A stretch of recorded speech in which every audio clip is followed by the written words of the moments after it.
2. Hey everyone, and welcome back to the channel. Today, we're diving into a story that pits human ambition against the raw, untamed power of nature. It's a tale of adventure, greed, and a lesson learned the hard way.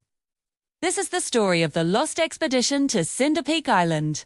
For centuries, sailors spoke of an island shrouded in mist, a place known only in hushed whispers and on faded, forgotten maps. They called it Cinder Peak, a name that hinted at the smoldering giant that formed its heart, a massive dormant volcano. Legends said the island held the lost treasure of a forgotten king, a hoard of jewels and gold, so vast it could rewrite history. But these legends always came with a warning. The island was forbidden, protected by the spirit of the mountain itself. For generations, the warnings were enough. But in our modern world, where legends are seen as challenges, it was only a matter of time before someone decided to test the myth. That someone was Rex Thorne, a charismatic but ruthless treasure hunter. He wasn't a man who believed in spirits or curses. He believed in profit. Thorne assembled a team of specialists. There was Dr. Eris Thorne, his younger brother, a brilliant but cautious geologist who was fascinated by Cinder Peak's unique volcanic makeup. Then there was Maya, a seasoned survival expert and navigator who had guided expeditions through the world's most dangerous jungles. Finally, there was Jox, a tech whiz who could operate any drone or sonar equipment you put in front of him. Together, they were a formidable group, each with their own reasons for joining the risky venture. For Rex, it was pure greed. For Aris, it was scientific discovery. For Maya and Jox, it was the allure of the ultimate adventure and a hefty paycheck. Their journey began under a clear blue sky. The sea was calm as their state-of-the-art research vessel, the Prospector, cut through the waves. After 3 days, they saw it, a dark silhouette on the horizon, with a plume of smoke lazily rising from its peak. Cinder Peak. As they drew closer, the island revealed its strange beauty. Black sand beaches met lush, unnaturally vibrant jungles. The air was thick with the smell of sulfur and exotic flowers. It felt ancient, untouched. Eris was immediately on deck, taking readings. The geothermal activity is off the charts, he said, a mix of excitement and concern in his voice. The pressure readings are ... unusual. Rex just clapped him on the back. Unusual means we're in the right place, little brother. It means the island is alive and rich. They anchored in a secluded cove, and the team prepared to go ashore. Maya pointed to strange carvings on the cliffside, warnings depicted in a forgotten language, showing a mountain spitting fire and figures running in terror. Rex, maybe we should heed these, she suggested. The people who were here before us clearly wanted others to stay away. Rex scoffed. Ancient history, Maya. They didn't have our technology. They didn't have our determination. He was already focused on the data streaming in from Jox's deep ground sonar. Look at this, Rex exclaimed, pointing to a large, dense mass deep within the mountain's core. It's exactly where the legends said it would be. Gold, jewels, ... We're about to become very, very rich. The allure of the treasure was too strong, and any reservations were quickly swept aside by the promise of unimaginable wealth. Their first day on the island was a tense trek through the dense jungle. The ground beneath their feet was warm to the touch, and small fissures occasionally vented steam. Aris kept taking samples, his brow furrowed with worry. Rex, this isn't just normal geothermal activity, he warned. The magma chamber is much closer to the surface than I predicted. The mountain is unstable. It's like it's breathing. But Rex was deaf to the warnings.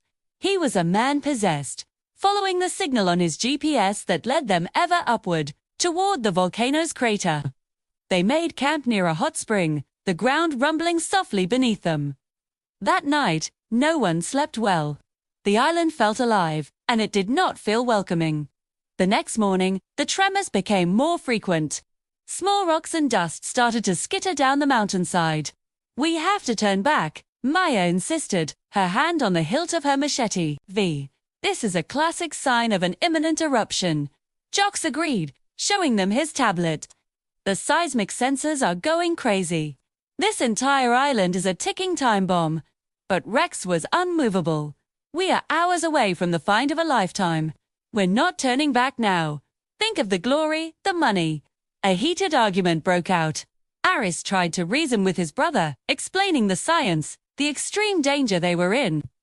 The pressure is building. Rex, it needs to release. We are standing on the lid of a pressure cooker.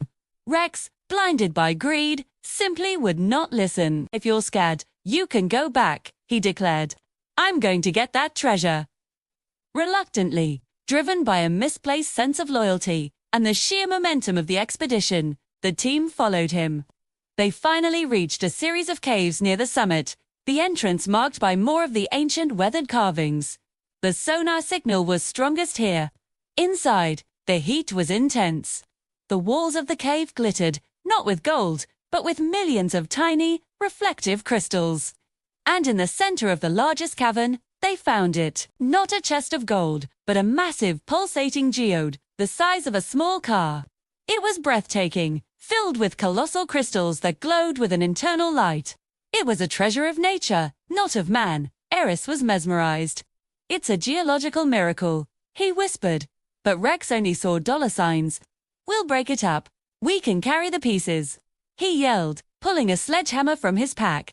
And that's when the mountain answered. As Rex raised the hammer, a deafening roar echoed from the depths of the earth.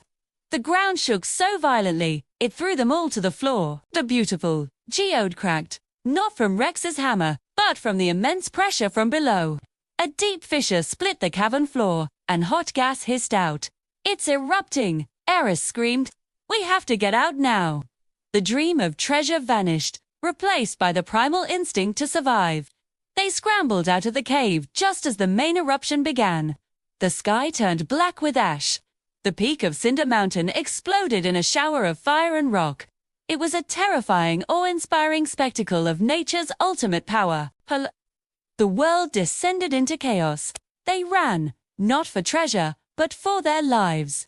The lush jungle they had hiked through was now a nightmare of falling ash and molten rock.